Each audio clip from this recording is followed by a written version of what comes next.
about to step foot. You want 17 birds? Big ring, I play for the 17 birds. Hit my line if you want 17 birds. Big ring, I play for the 17 birds. I know a guy if you want 17 birds. Big ring, I play for the 17 birds. I know a guy if you want 17 birds. Big ring, I play for the 17 birds. Yeah, I'm from the 17. Yes, sir. Yes, sir. Yeah. Lil Brunson back at you with the back at you, and I'm the best reporting on the Eagles. Listen, before we get into the meat and potatoes real quick, I got to let you know that if you download the Relevant app and jump into the, Eagles Fanatics chat, you know what I'm saying? I'm going to be heavy in that joint. Listen, man, download it, jump into the chat. Let's get the numbers up. I want to get like 1,000 people in there this football week. It's free to do. Remember how I had Flick Chat? We did the giveaways. I'm going to give away a couple of Her Season hats, man. Her Season hats are back in stock on the website as well. You know what I'm saying? Bucket hats as well. Make sure you tap in with that. You know what I'm saying? DM me for a code on those things as well. Listen, man, Howie Roseman back out here shaking and baking, man. I mean, you know, if you're a Philadelphia Eagles fan, you kind of sometimes got to understand that Howie's moves now make sense. A lot of it makes sense now. A lot of what Howie Roseman does makes sense. Howie Roseman has been criticized for everything, bro. Everything. Every time he restructures a player, he just kicking it down the can. He ain't going to take care of it. Howie Roseman's been criticized for anything you can name up, man. Now, his method of kicking contracts down the can and retaining his offensive line and defensive line, it's a genius, man. I don't really hear of no other GM, for real, restructuring contracts and keeping big-name players around as long as Howie Roseman has. Howie Roseman basically kept the meaningful parts of the Super Bowl trenches intact. Fletcher Cox and Brandon Graham are still here. Lane Johnson, Jason Kelsey are still here. And you added in draft picks that panned out all around these guys. I mean, it's crazy how he's doing this, but Howie Roseman saves almost $7 million, $6.9 million to be exact, after he restructured Lane Johnson and he restructured Jake Elliott. He kicked some of their money into signing bonuses and stuff like that. I think he might have did something for with Gardner Johnson as well. Gave him a lot of his money up front as a signing bonus. I'm not sure how that helps or affects, the way business is done in the NFL. But Howie Roseman always finding ways to save money, man. This is the edge that he got over a lot of people, man. The way that he's able to retain picks and save money. You know what I mean? His one Achilles heel was not really hitting on picks. You know what I mean? Now he's retaining picks, hitting on picks, and saving money, man. And that's why the team look like this. That's why the team look like this, man. If the Philadelphia Eagles are anything away, it's going to either be a defensive coordinator or a quarterback, or both. This is the main questions we're going to get answered, right? Because this is talent. This is proven talent on both sides of the ball, man. Proven talent. The only guy that we want to see more from is the quarterback, and it is what it is. So what does Howie Roseman have to, what could he be potentially looking to upgrade during the course of the season? I mean, is Howie Roseman, like, is he keeping an eye on the linebacking situation? I'm sorry, the safety situation. Is he keeping an eye on it?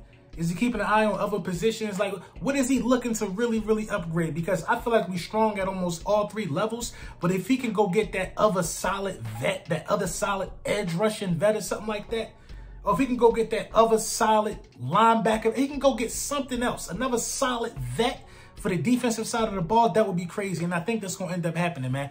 I think Howie Roseman is going to try to make this defense as unstoppable as possible, man. So that's my take on what he might end up doing with the money that he saved. You know what I'm saying? But we got to talk about the offense going into this Detroit Lions game. A lot of people got to understand that certain things might happen.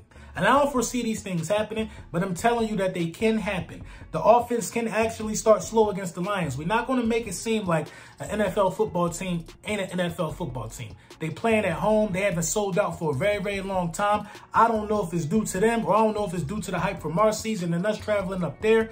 I really would like to believe that it's a lot of both. You know what I'm saying? I would like to believe there's a lot of both. We got a lot of hype on us, and they hype because they was on Hard Knocks, I guess, whatever. But this is what I do know. The Detroit Lions was dead last year in attendance. You know what I mean? Dead last in attendance. I don't know how they think of offseason. They had a lot of bad offseasons. I don't know how they think this one is any different, that's going to change people and have people coming out there and selling it out since like what, like 2017 or something like that.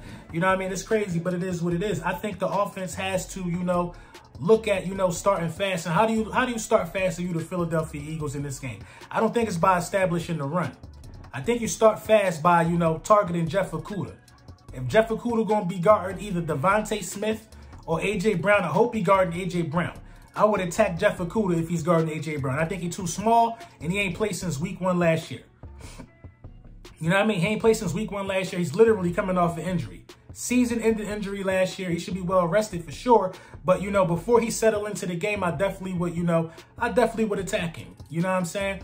I read something on Bleacher Report, man, that was talking about this as well. The thing about it is that, you know, A.J. Brown has yet to have, you know, 5 receptions in any opening game in his career. Now, granted, this might be only the 3rd opening game in his career, but, you know, I feel like, you know, the on-field chemistry, and I agree with the article. The article says some of these things as well. You can build that early on-field chemistry against a guy who's coming back and, you know, basically playing his 2nd NFL game in his career. He was a high draft pick, Jeff Okudah, number 3 pick, I want to say last year or a couple years ago. You know, people might have forgot who he was, but he was a dog in college.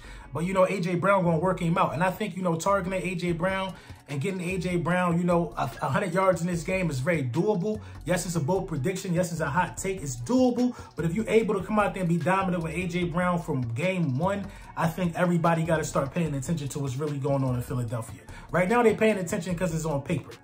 They paying attention because it's on paper. If you go out there and you smack the Detroit Lions around, they got to start paying attention. Yeah, it's just the Lions, but they got smacked around in front of a sold-out field. The game, you can't really just tell me it's just the Lions now. Because a lot of Eagles haters right now seem to think that the Lions can upset us. They can. Any given Sunday, anything can happen. They can upset us, but it better not happen. We far too talented way across the board. Across the board, we far too talented. Whatever you say, whatever they upgraded, whatever they did, we got the ability to get pressure on Jared Goff. That's the bottom line of this game for me. We got the defense that should be able to get pressure on Jared Goff every passing down and to stop the run. They really shouldn't be able to move the ball. That's where I'm coming from. That's where I'm coming from. This defense got the veterans. This defense got money spent on it. This defense acquiring key pieces. Once you got Gardner Johnson, you have no excuse at all for this defense to not be top 8, top 7, top 6. You got no excuse at all for this defense not to be inside the top 10 with the acquisition. Come on. Come on. He's different, man. He's different. Listen, I'm telling y'all, man, this defense is very, very special on paper. They need to go out there and be able to feast on Jared Goff or any Jared Goff-led team right now. That's how I'm feeling. Let me know what y'all think in the comments, man, about us saving the bread. Where y'all think we're going to spend this money at? And let me know how y'all feeling about what y'all think should be happening, you know, as far as the offense is concerned. I think you should attack him with A.J. Brown, and I think the defense alone should win you this game.